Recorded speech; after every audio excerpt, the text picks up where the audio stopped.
Хэрэв та энэхүү зохиолыг бүтэн хуулбараар сонсохыг хүсвэл M-Book аппликейшнээр сонсоорой.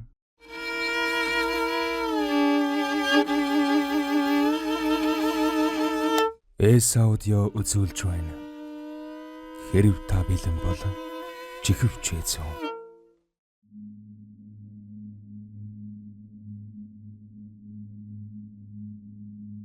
Зохиолыг бичсэн Trinity. Дуу оруулсан Б. Оргилволд. Найз.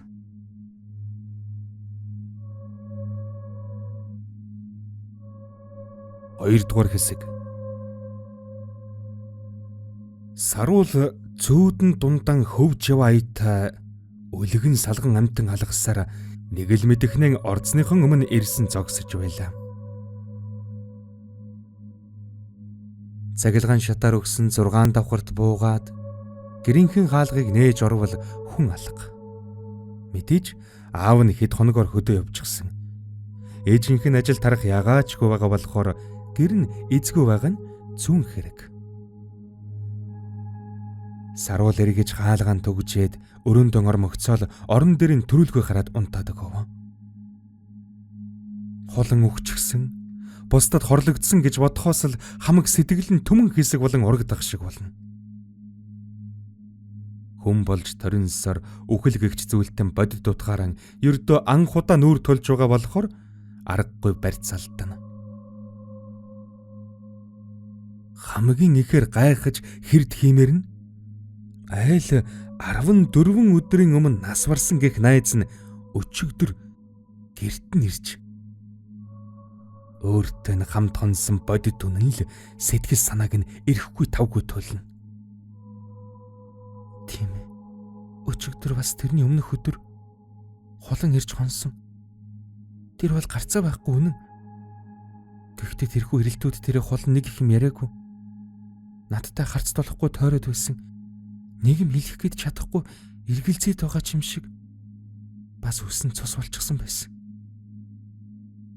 Сүүлийн тэдгээр ирэлтүүд дээр өглөө гарч явах нь сонсогдоогүй шүү дээ. Тэгэхэр холон хүчгээд над дээр ирсэн гэсэн үг үү? Хүчгсэн хэрний манад ирж надтай хамт тонох боломж байх уу? Саруул өөрөөсөө ийн асуулаа. Олон асуултууд толгойд нь асуултын тэмдэг болон хурган гарч ирсээр. Санаа сэтгэл нь нэмэх замбрагаан алдан болонгордож бүхий л бодлууд нь зөвхөн хулан гихнэр дээр л төвлөрөн эрг хэлдэнэ. Найзтайгаа хамтдаа өнгөрүүлсэн өдрүүд толны өмнө зэрэгцэн зогсоод нүрээ боддог байсан нь хамтдаа гадуур зугаалж амттан иддэг байсан цаг мөчүүд гээд бодолд нь эргэлдэх хулантай холбоотой төр зургууд тархинд нь араас нь чигэлдэн орж ирсээр. Тийм ээ. Хулан бол яг л ямар нэгэн хувь тавилангийн ирэхээр төөрч холдсон өөрийнх нь жинхэнэ эгч шиг л байдаг байсан. Өөрийг нь хамгаалж, өөрийг нь дэмждэг байсан. Гэтэл одоо ингээд үхэл гэгч мэдэхгүй ертөнц рүү халин утсан байх гэж. Хулантай хамт том хөнжилтөн зэрэгцэн хэвдээд инээлдэн ярилцаж байсан саяхны нэгэн дүр зураг Саруулын нүдний өмнө амилан босож ирав. Тэгэхэд хулан азаагийн тухай ярьж байсансан. Хуучин ангид нь хамт сурдаг байсан өндөр царайлаг охины тухай. Ингээд ер нь бурхан сохор баха. Яав? Яах вэ? Азаа мэтийн зөвүүн амьтанд тийм гоё урт хөл хөөхөн царай заяасан хэрний над шиг нэгэнд хоосон хүслээс өөр юм өгөхгүй юм. Чи азаад битгий ингэтлээ муу хандж байл та. Харин л дээ. Жаахан байхад чамайг дээрлэхэж байсан санаанаас гардгүй юм. Тэгээд л дургу болчихсон биз? Юун амар зуумхаа юмтээ. Би бол айлэрт мартсан. Чи намайг хамгаалсан. Төөнийг бүр түлхэж унгаасан биз дээ.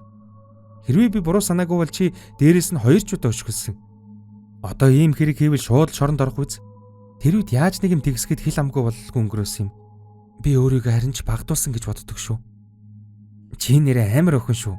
Сургуульд чамаас айхгүй охин гэж байхгүй. Гэхдээ чи айдгүй үсттэй. Юу гэж дээ найз минь. Харин ч чамтай байхаар айд салга болчихдаг юм. Зөв шүү. Би чамайг хамгаална. Бүх юмнаас. Яа, гэхдээ л нэр азаа шиг гоё урт хөлтэй өндөр битүү байсан бол гоё байхгүй юу? Яагаад? Яах вэ? Хэрвээ би азаа шиг тийм гоё урт хөлтэй байсан бол ирээдүйд модель болох байсан юм. Тэгээд хамгийн гоё хэнцэр дэгжин гэсэн хувцснуудыг өмсөж тайзан дээр алхаад л жинхэнэ мэрэгжлийн загвар өмсөж болох байсан да.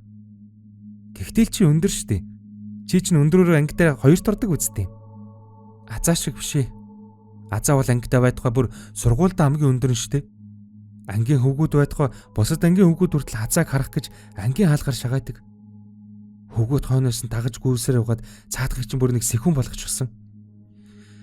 Гэвч яа гэх вэ? Тийм гой сайхан болохоор сэхүүн байхаас ч яах вэ? Тэр юун тийм сайхан гэж. Азаа гоё охин л доо. Гэхдээ би л азаа шиг тэгж олон хүний харцыг татахыг хүсэхгүй. Ёстой лээ. Найз минь дээ. Чи минь хүүхдэрээ байна та. Хөөх, чийч бүр манай эд шиг ярьж байх чинь. Ингээд чиний над шуун дээр чинь яагаад ингэж хөхөрчихсөн юм? Нэг их сүртэй юм биш ээ. Сүртэй биш гин шүү. Яасан? Бас л аав ч нь үү? Цагдаад хэлээд аавыг чинь баривчлуулмаар байна. Тэгж болохгүй. Аав архинд дуртаач хэлээ би түүнд тэгж хандаж чадахгүй. Манай аав бүр тийм ч муу хүн биш ээ. Зүгээр л архинд дуртай хүн. Тэгээд над гар чинь яагаад хөхөрчихсөн юм? Намайг гаргахгүй гэж зуураад тэгхтэй хитрхи хүчтэй атгачихсан юм. Тэгээд л энэ. Аав надад санаатай гар хүрнэ гэж байхгүй. Зүгээр л согтчгороо өөр танихгүй хүн шиг болчихдөг юм. Хэцүү юм аа. Манай аав бол арх уудаггүй. Тийм ээ. Миний найз үнэхээр хацтай шүү. Би ч гэсэн танаа аавын охин болоод төрчихсөн бол гоё байхгүй юу? Нэр нь тийм бол ямар гоё вэ? Айлын ганц баг шиг муухай юм байхгүй. Чи миний игч эсвэл дүү болоод төрчихсөн бол ястай хөвгөлтэй байх байлаа. Өөрийнх нь хэлсэн сүүлийн энэ үгийг сонсоод хулан урд гихчин санаа алдсансан. Тэгснэн азтай шууха минь унтта. Би чамайг өглөө унтаж байгаа чинь гараад явчихна. Маргааш амралтын өдөр болохоор заавал намайг дагаж эрт тусах хэрэггүй. Найз нь танах нэг сэрэхгүй үлмий дээрээ дэгдээд л гараад явчихна гэж хэлж билээ. Тийм ээ. Яг л нэг ийм харилцсан яриа болж билээ. Жинхэнэ амьд харилцсан яриа. Гэтэл одоо ингээд өөртөө нэ элдвийг хүүрнэлддэг байсан тэр найз нь үхчихсэн гэх. Саруул энэ байдалтай хэрхэн эвлэрэх аргаан олохгүй байлаа. Ямар ч тач ээжийг нь хурдхан хүрээд ирээсэй хэмээн хүснэ. Ээжигээ хүрээд ирвэл болж өнгөрсөн зүйлийн тухай ярьж сэтгэл санаагаа арай нэг дээр төлж болох юм хэмээн бодно. Тэгээд хэвтэж байсан орон дээрээс үн төгөөд цонхрууган очлоо. Гадаа гэгээ тасраад эхэлжээ. Одоо нэг их худалгүй харан хувалгана байна. Цонхны тавцан дээр орхисон гар утсаа нээж гарав. Эзээчм ээжээс нь мессежэрч гэж. Нэгэд уншвал миний охин ээжигээ хүлээлгүй унтаж явгаарай. Аавынх нь утас холбогдохгүй л байна. Бодвол сүлжээгүй газар явж байгаа юм байлгүй дээ. Ээж нь өнөөдөр айл дурагдсан болохоор бүр шөнө болсон хойно харах нь байна. Өөртөө дуртай хоолой хийж идээд унтаж явгаарай. Хайртай шүү гэсэн байхаач. Саруул хариу болгон үгүй та хурдан хүрээд ирэлтээ би айгаад байна гэж бичсэн чи түүнийг явуулалгүй устгаж орхив. Тэгээд оронд нь зүгээр л ойлголоо гэсэн ганцхан үгтэй товч зурвас явууллаа. 3 өрөө орон сууц нь ханхайж хоосроод сэтгэл санаа нь эрэхгүй тавгөрхөн. Өөрөө өөрийгөө сэргэх гэсэндэн зурагтынхан удирдлагыг шүүрч аваад асаав. Аав ээжийнх нь байнга л үзэж суудаг мэдээний суваг. Тэрхүү сувгаар сүүлийн үед гараад байгаа онц ноцтой гэмтэргийн талаар мэдээлж байна. Орой үдшийн цагаар гэрээсэн гарсан өсвөр насны охид алга болж байгаа. Зарим нэгийнх нь зогсос олдсон тухай сэтгэл хэрдхийлгэн мэдээ. Саруула зурагтаа буцааж унтраагаад хэн нэгнэр хань хийхийг хүсхийн эрхэнд цонхрууган очиж гадагш харлаа. Салхи шөөгн эсгэрч модноос унсан навчаас хуйлран эргэлдэнэ. Намар цагийн цэврэн оройн бүүдгэр бараан дүр төрөх. Годамжаар яваа хүмүүс хүчтэй салхинд түүртэн гадуур хувцсныхан энгэрийг хумин адгаж аль нэг тийшээ яаран алхацгаана. Тайван алхаж яваа нэгч хүн алга. Үсэн салхинд сэгсэж ээл задгаа хаясан хог новш хаасаагүй хөглөрн хийсэж байхад мэдээч бүхий л тайван алхах билээ. Бүгдээрийн тоохгүй бүх зүйл бүүдгэр бараан. Сарвал яаран алхаж буй эдгээр хүмүүсийн дундаас онцгой содон гимэр нэг олж харлаа. Хүн болгон нааш цаашаа яаран түргэн гихч нь алхаж байхад гагцгүй тэр нэгэн охин л удаанаар алхаж байна. Яагаад ч юм задгаа давсан үсэн салхинд хийсэхгүй байна. Саруул өөрийнх нь орц руу дөхөн алхаж буй тэр охин дээр харц тогтлоо. Таньдаг нэгэн шиг. Тийм ээ. Энэ алхаж буй охин яалтчгүй л хуланг санагдуулна. Тэр охин яарах юмгүй алхаж байснаа өөрийг нь ажиглаж байгааг мэдсэн аятай гинтхэн зог тусч саруулын зогсож буй цонх руу үлийн харав. Тэгэд гараараа даллах нь тэр. Саруул цонхноос оглогийн холдлоо. Тийм ээ. Эргэлзэх зүйл алга. Цонхных нь харалдаа доор ирээд гараан даласан тэр охин гарцаа байхгүй хулан байна. Саруул хоёр гараараа амаа даран өөрийн ирэхгүй жижигнэлээ. Хагас сарын өмнө оршуулга нь болж өнгөрсөн. Бусдад хорлогдсон гих найз хулна нь цонхныхын дор ирчихэж. Саруул харсантаа итгэж ядан жижигнэн зогссор. Тэгэд юутайч цонх руугаан буцаад болгоомжтойхон дөхөлөө. Цонх руу шуудхан тулж очихыг хүссэнгүй. Заглан очоод нүүрийн таллан доош гарав. Саяхан өөрлөө гар далалсан хулан алга. Магадгүй хий юм харсан болов хэмээн өөртөө хэлэх гэж оролдлоо. Тийм ээ. Яагаад болохгүй гэж. Найзынхаа өгсөн гих мэдээг сонсоод сожирцсноос болоод санаанаас хий мургуулн төсөөлсөн байж болно шүү дээ. Хэмээн өөртөө хэлээд амжив. Тэгэд ямар ч тач хөшгөн хаагаад цонхноос холдлоо. Буудан дээрэн биеэн эвхэн суусан ч сэтгэл санаан тогтож өгсөнгүй. Ямар нэгэн базаахгүй зүйл өөрлөн дөхөн ирж бүг бүхий л зүн совин гороо мэдрэх шиг болно. Саруул хэдий өөрийнхөө энэхүү зүн совинг худлаа байгаасаа хэмээн хүсэгч харамсалтай. Төдөлгүй тэрхүү найдлах нь талар боллоо.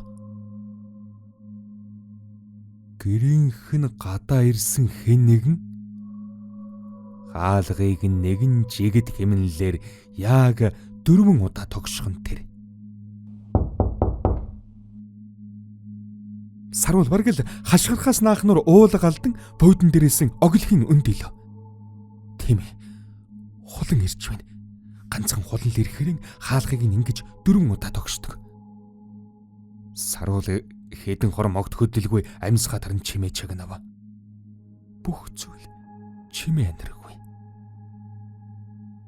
Гэвч энэхүү чимээ аниргүй байдал тэгтлэн удаан үргэлжилсэнгүй. Өнөөх нэгэн жигд хэмнэлтэд 4 удаагийн тогшилт дахин 1 удаа давтах нь тэр. Саруул чухмал уйлмар болсон ч ямар тач өөрийг нь хүчлээд хаалгаргун очлоо. Тэгэд хаалганы төгжээнд хүрлгүүгээр хэмбэ хэмээн хоолой жижрүүлэн асуув. Би байна. Чи холно уу? Аав дахиад луугаад намайг гэртээ оруулаач. Үгүй элгүүдээ. Гэхдээ би өнөөдөр танад очсон. Тэгээд аавч нь хэлэхдээ чамайг. Тийм ээ чамайг. Саруул үгийн гүйцэж чадалгүй мэгшүүлж эхэллээ. Хаалганы цаана ирсэн итгэхэд тагчиг. Нилээд хэдэн минут өнгөрөв. Эсэг зур бүх зүйл ажин төжин байснаа дахиад л 4 удаагийн тогшилт сонсогдох нь тэр. Тэгснэн үргэлжлүүлээд чи намайг өгсөн гэдгийг мэдчихсэн юм уу? Гэх хулангийн шимэнсэн үгс дуулдган тэр. Сарвал хаалганаас нь холдон унаж тусан ухарсаар нэг л мэдгэнэн унтлагныхан өрөөнд орсон байлаа.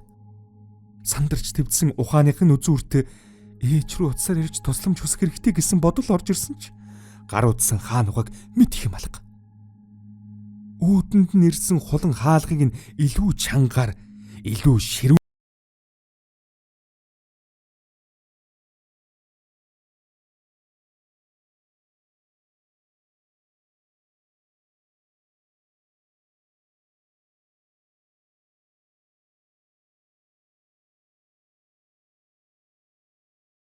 Хэрв та энэхүү зохиолыг бүтэн хуулбараар сонсохыг хүсвэл Mbook аппликейшнээр сонсороо.